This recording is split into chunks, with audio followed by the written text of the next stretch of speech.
Vamos restar juntos? O Senhor é o meu pastor, nada me faltará. Deitar-me faz em verdes pastos, guia-me mansamente às águas tranquilas, refrigera a minha alma. Guia-me pelas veredas da justiça, por amor do seu nome. Ainda que eu andasse pelo vale da sombra da morte, não temeria mal algum, porque tu estás comigo. A tua vara e o teu cajado me consolam. Preparas uma mesa perante mim, na presença dos meus inimigos.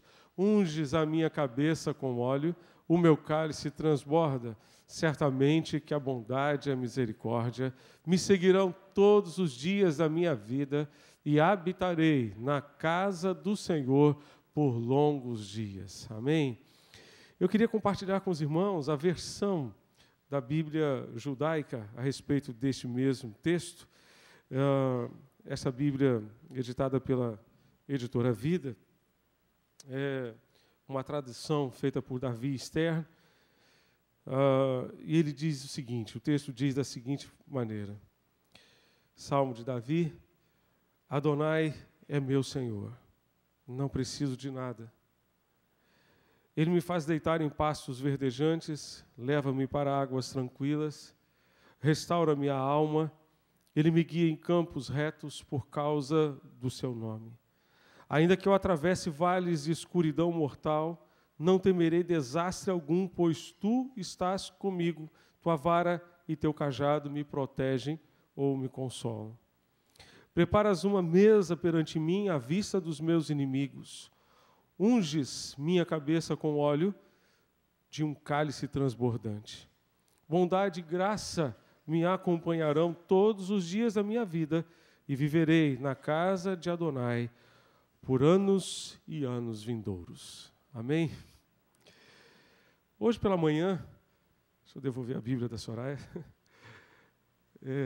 Hoje pela manhã compartilhamos com os irmãos a expressão: preparas uma mesa perante mim na presença dos meus inimigos. Lembrando aos irmãos que o salmista está narrando aqui ao longo do texto algumas estações do ano e algumas atividades que os pastores normalmente desenvolvem com as suas ovelhas. Pela manhã falamos que os pastores levam as ovelhas normalmente durante o verão para o alto das montanhas, naquele platô das montanhas, onde eles têm ali uma mesa farta em que podem servir as suas ovelhas, dar às suas ovelhas um clima mais ameno, porque no alto da montanha é mais fresquinho do que na planície durante o verão. Então, o pastor passa o verão com as suas ovelhas lá naquela mesa da montanha, naquele platô da montanha. E ali na presença dos inimigos, dos predadores, o pastor cuida das ovelhas, o pastor zela pelas ovelhas, o pastor supre as suas necessidades em todo o tempo, em toda circunstância.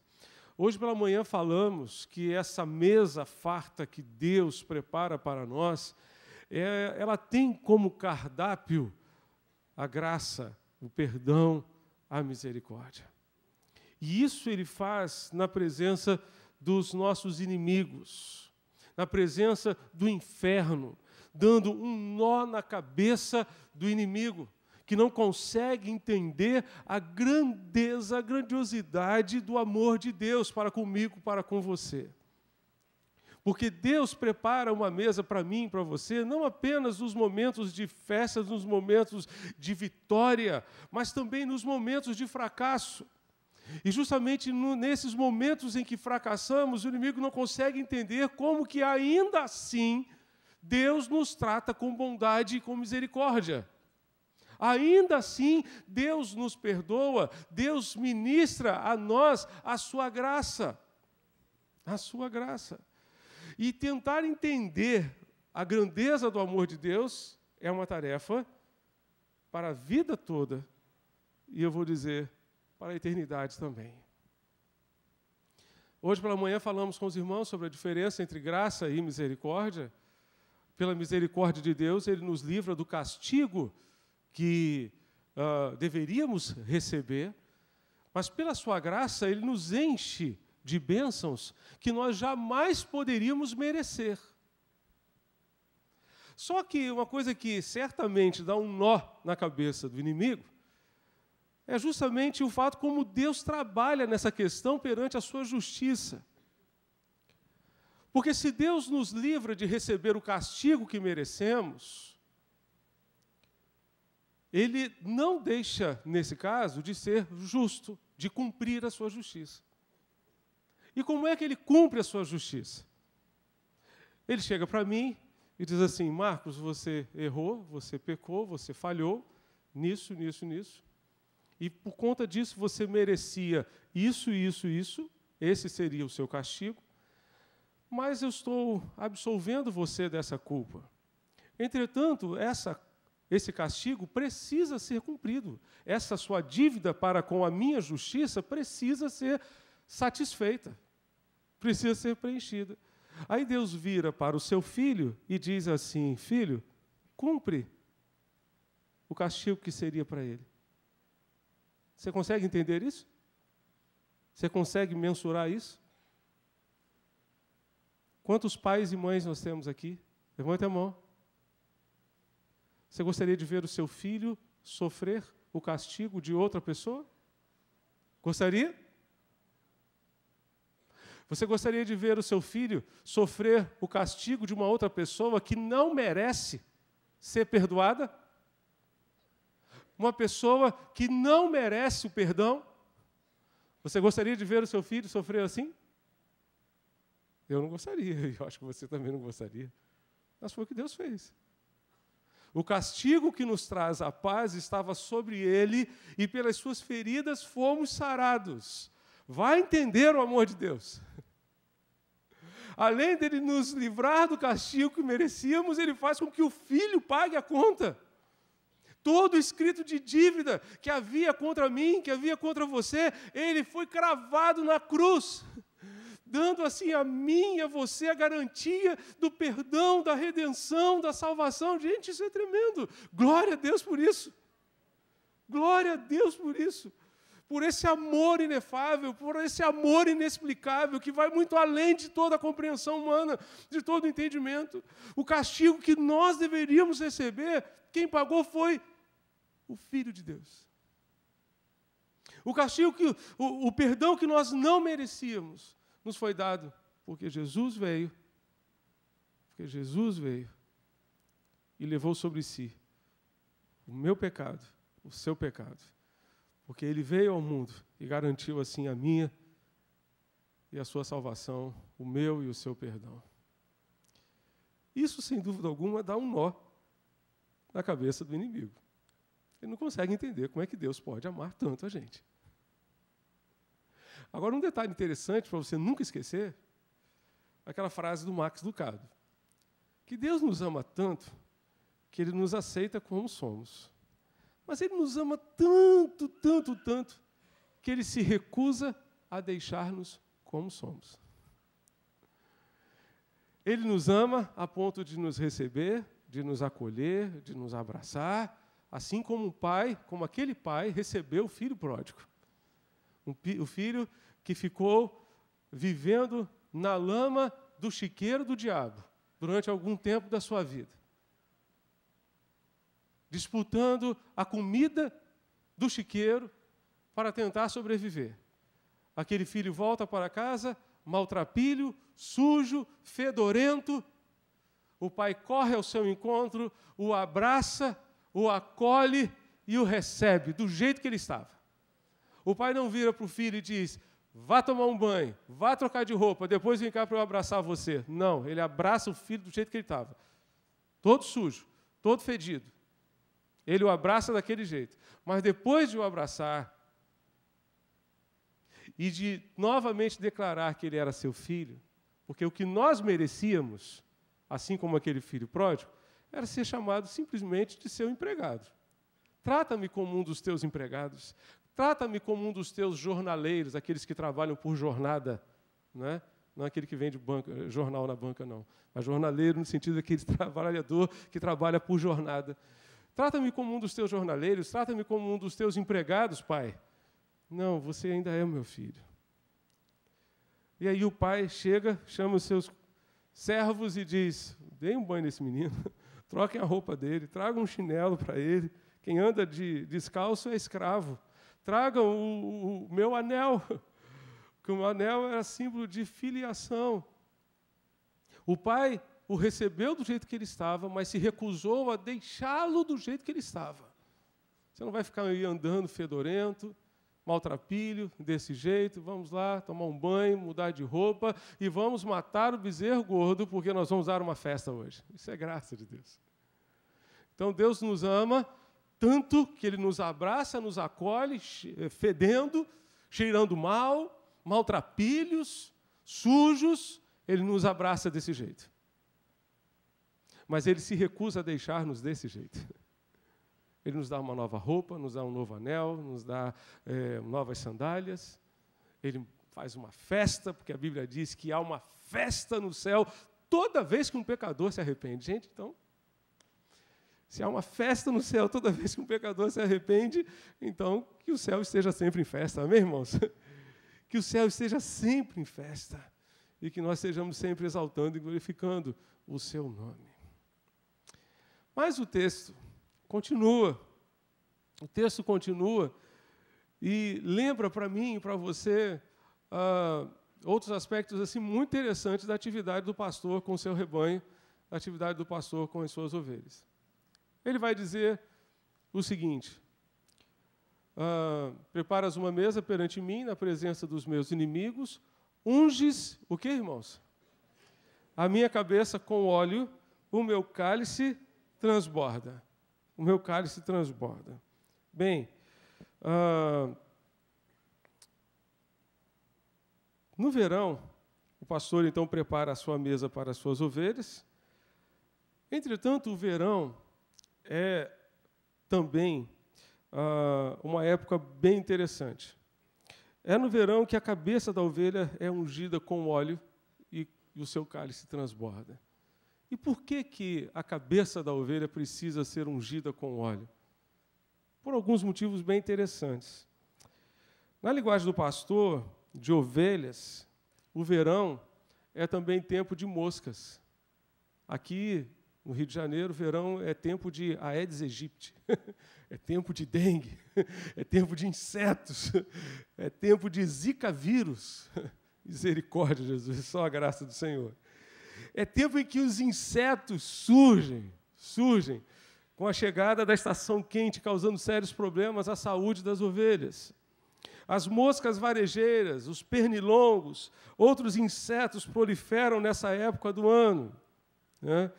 E o ataque desses insetos pode transformar os dias dourados do verão numa tortura para os carneiros, para as ovelhas e até mesmo enlouquecê-los. De uma forma tremenda, tremenda. Isso por conta de alguns desses insetos. O principal deles é a mosca nasal.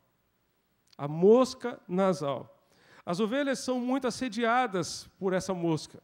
Esses pequeninos insetos ficam voando ao redor da cabeça da ovelha, tipo aquele pernilongozinho que fica voando, tá?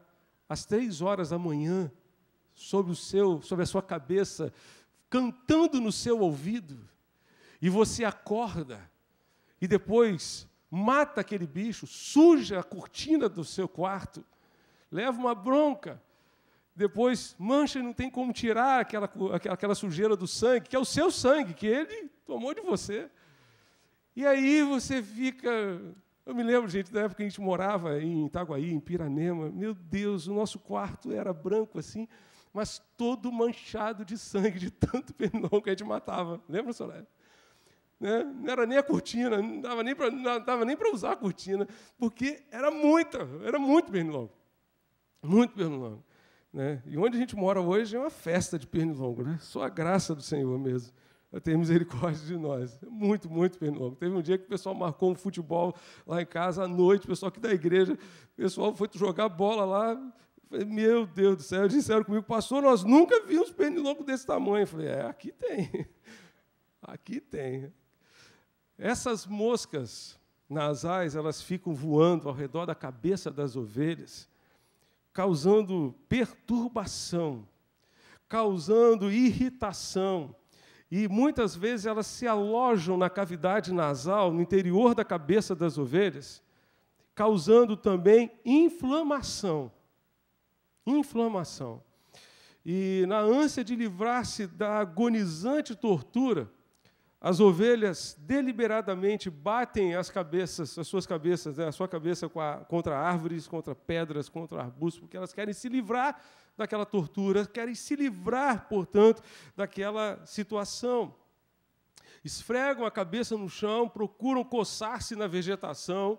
Em casos extremos de infestação, a ovelha pode até matar-se para conseguir alívio daquele tormento.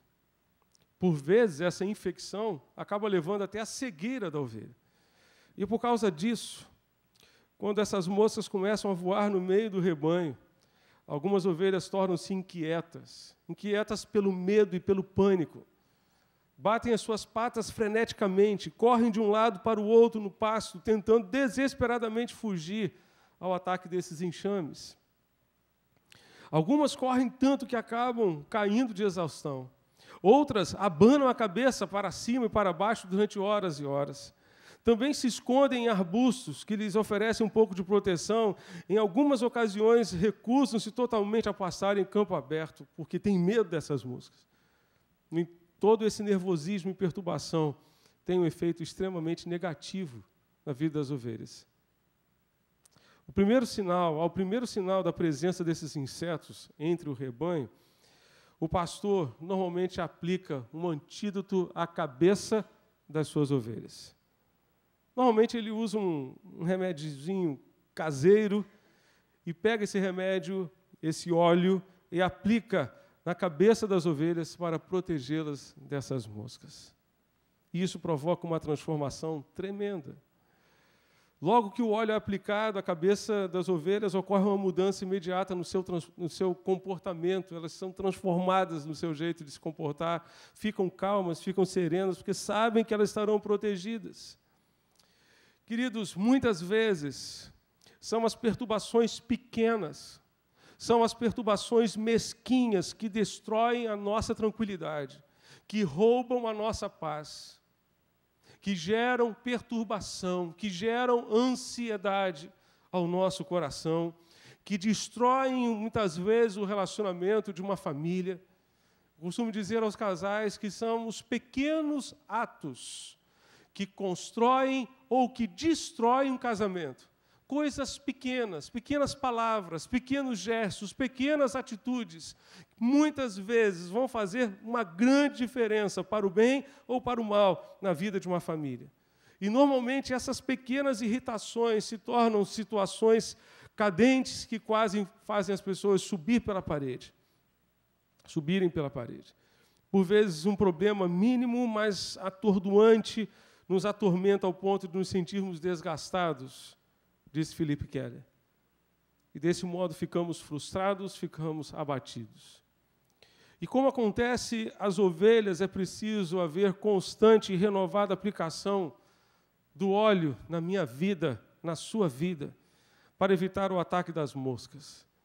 É preciso fazer uma aplicação contínua do precioso óleo do Espírito de Deus, com o fim de vencer a constante irritação dos conflitos da nossa personalidade. Uma única aplicação de óleo não bastava para todo o verão. O processo teria que ser repetido constantemente. O antídoto era mais eficaz quando a aplicação era mais recente. Da mesma forma, precisamos de uma capacitação diária, contínua do Espírito de Deus em nós, na nossa própria mente. Mesmo quando as pessoas, circunstâncias ou acontecimentos que se acham fora do nosso alcance tendem a irritar-nos, é possível experimentar satisfação e serenidade se essas forças externas forem neutralizadas pela presença do Espírito de Deus. O óleo aqui, meus irmãos, representa o Espírito Santo, que todo crente tem, porque um dia entregou a sua vida a Jesus, e porque entregou a sua vida a Jesus, foi selado no dia em que creu para o dia da redenção. Está lá em Efésios capítulo 1. Mas uma vez que nós temos do Espírito, nós precisamos nos encher desse Espírito a cada dia. E aplicar o Espírito de Deus à nossa mente, ao nosso coração. É interessante perceber que o pastor ele não pega as ovelhas e coloca num grande aprisco, com uma tela maravilhosa em volta, né? Ao redor daquele aprisco, pelo lado e por cima, para proteger, e elas ficam, então, numa redoma. Não, o pastor não faz isso. Ele não acaba com as moscas. Ele dá condições às ovelhas de enfrentarem as moscas. Os problemas não vão acabar. Eu não sei se você queria ouvir isso hoje. Pare de sofrer. Eu não vim aqui para dizer isso para você.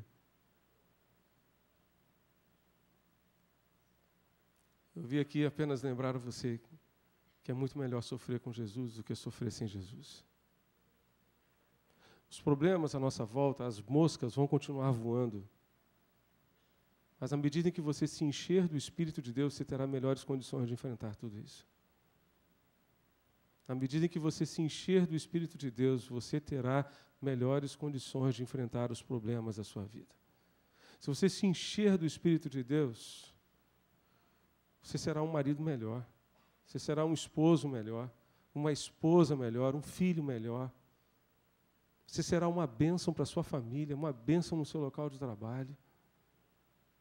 Aquelas pequenas coisas, pequeninas coisas, que causam tanto estrago na sua vida, elas certamente, você terá melhores condições de lidar com essas coisas.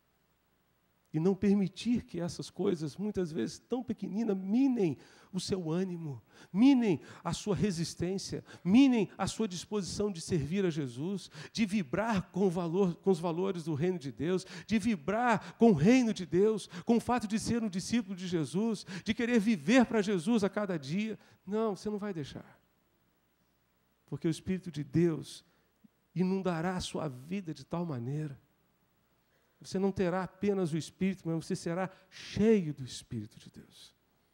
Gosto muito daquela expressão do Moody, pregador do início do século passado, que dizia que, justamente baseando-se em Efésios capítulo 5, verso 18, quando Paulo diz: não vos embriagueis com vinho, no qual há devassidão, mas enchei-vos do Espírito. Moody disse que para sermos cheios do Espírito, precisamos estar continuamente debaixo da fonte. O nosso vaso é rachado. A gente se enche, mas ao longo da semana vai escoando. Então amanhã você precisa se encher de novo do Espírito. Terça-feira de novo, quarta-feira de novo, todos os dias. Você precisa ter o seu tempo com Deus, você precisa ter momentos a sós com Deus, você precisa buscar a face do seu Deus, para encher-se do Espírito de Deus, para ter, sobretudo, o fruto do Espírito de Deus na sua vida, que não é fruto do João, da Maria, do José, mas é fruto da obra de Deus em você. Quando a palavra de Deus nos diz que o fruto do Espírito é amor, alegria, paz, paciência ou longanimidade, benignidade, bondade, fidelidade, mansidão e temperança, ele não está dizendo de qualidades que eu tenho que você tem, que nós não somos assim, nós não nascemos naturalmente assim, mas o Espírito de Deus, empenhado em mim e você, na medida em que nós deixamos que Ele trabalhe em nós, Ele nos torna assim, Ele pode nos tornar assim. Ele pode fazer transformações tremendas na nossa vida. Tremendas. Então, na medida em que nós deixamos o pastor nos ungir com o óleo do seu Espírito, certamente ele nos dá melhores condições de enfrentar os problemas. As moscas sempre vão existir. Sempre vão existir. Eu fico vendo pessoal lá em casa, no condomínio, lá passando quase que todo dia aquele fumacê. Dentro do condomínio, do lado de fora, é uma coisa assim, impressionante. 5 horas da tarde, você chega no estacionamento, é aquela fumaça terrível para tudo quanto é canto, para tentar minimizar a situação. Porque tem muito mosquito. Tem muito mosquito. Mas os mosquitos sempre vão existir. Sempre vão existir. O que eu e você precisamos fazer é ter melhores condições de enfrentar os problemas. Os problemas, assim como os mosquitos, assim como as moscas, sempre vão existir. O que eu e você precisamos é nos encher do Espírito de Deus para termos melhores condições de enfrentar os problemas da vida. Outra questão interessante que é tratada com óleo, além das moscas nasais, são as sarnas. O verão para as ovelhas não é apenas a época das moscas, mas também a época da sarna.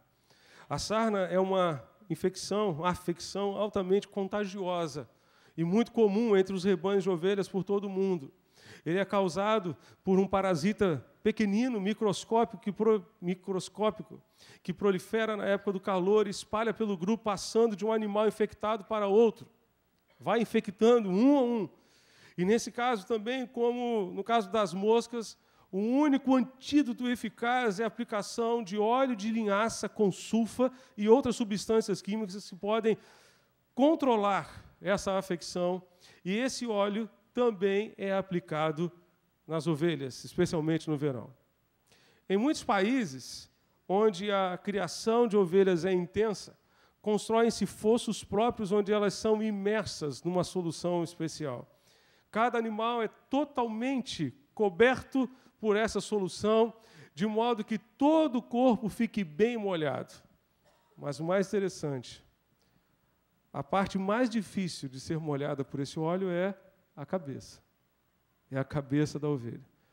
O tratador, o pastor, terá que mergulhar a cabeça diversas vezes para assegurar-se de que a sarna foi afetada. Alguns pastores tomam grande cuidado e fazem isso com muita dedicação.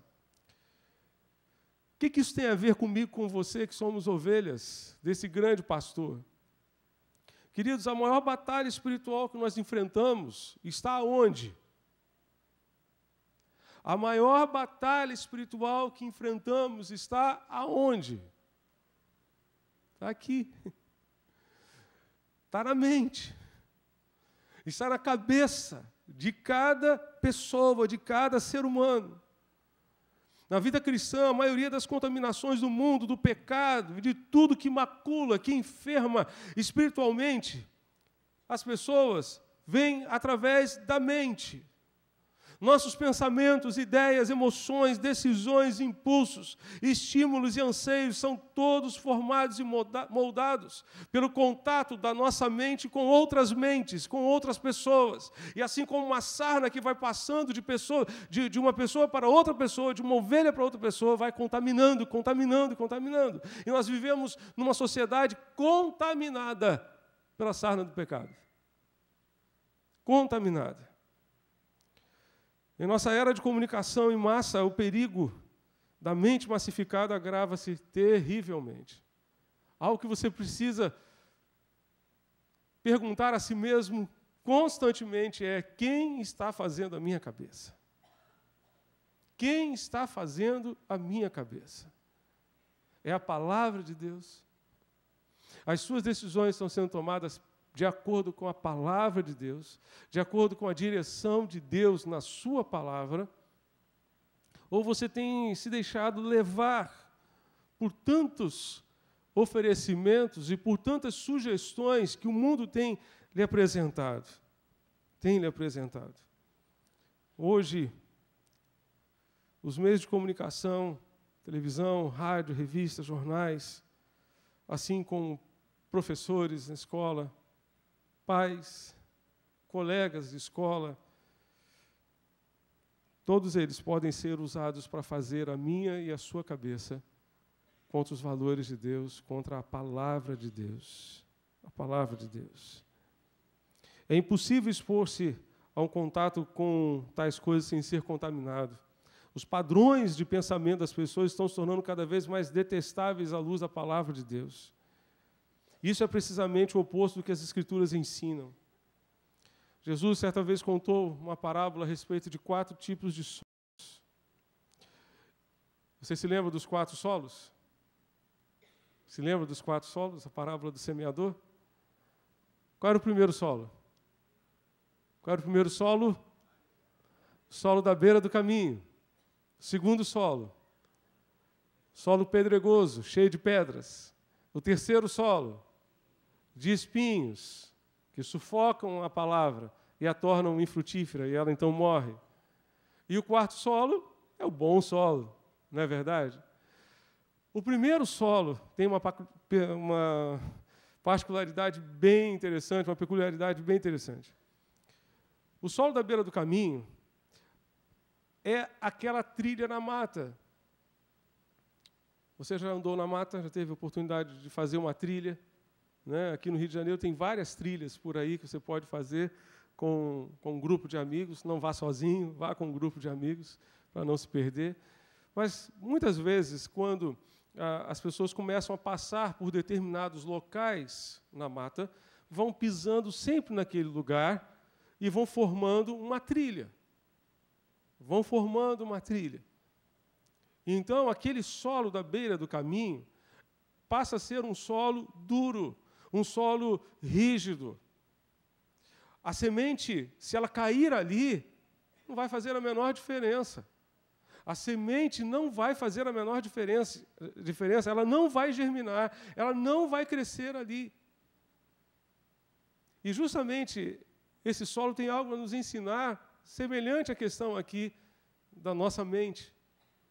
Porque aquilo que passa por nós tende a nos enrijecer o coração e a mente e impedir que a semente do Evangelho, quando chegue, possa germinar e possa produzir o fruto que deve produzir.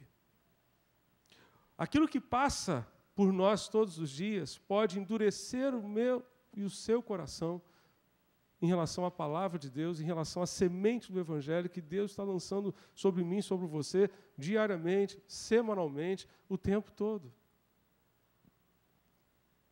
A pergunta é, o que é que tem feito a sua cabeça? O que é que tem feito a sua cabeça? Como disse aos irmãos, infelizmente, os meios de comunicação têm exercido uma influência tremenda, tremenda, tremenda na cabeça das pessoas hoje. A ponto de vivermos, infelizmente, queridos, uma inversão de valores. Uma inversão de valores. Aquilo que era certo deixou de ser certo para ser errado, aquilo que era errado deixou de ser errado para ser certo, e as pessoas vão só se conformando e se ajustando. E Paulo disse, não vos conformeis a este mundo, não tomeis a forma deste mundo, mas transformai-vos pela renovação da vossa mente, do vosso entendimento, para que experimenteis qual seja a boa, agradável e perfeita vontade de Deus. Precisamos dessa renovação contínua da nossa mente à luz da palavra de Deus. E, queridos, nós temos vivido realmente um tempo de batalha espiritual na mente das pessoas, em que o inimigo tem tentado de tudo quanto é jeito ganhar terreno na mente das pessoas, mudando os seus valores, mudando os seus projetos de vida à luz da palavra do Senhor. Mas, sinceramente, queridos, eu tenho uma esperança. Eu tenho uma esperança. Eu creio que nós chegaremos a um ponto de tal devassidão, de tal deterioração do gênero humano, que as pessoas vão se cansar disso. E vão se voltar para Deus e vão se voltar para a palavra do Senhor. Porque, sem dúvida alguma, a conta um dia vai chegar. Você pode escolher andar pelos seus próprios caminhos. Andar segundo aquilo que dá na sua telha ou dá na sua cabeça. Ou de acordo com o conselho dos seus amigos, de acordo com o conselho das pessoas que estão ao seu redor.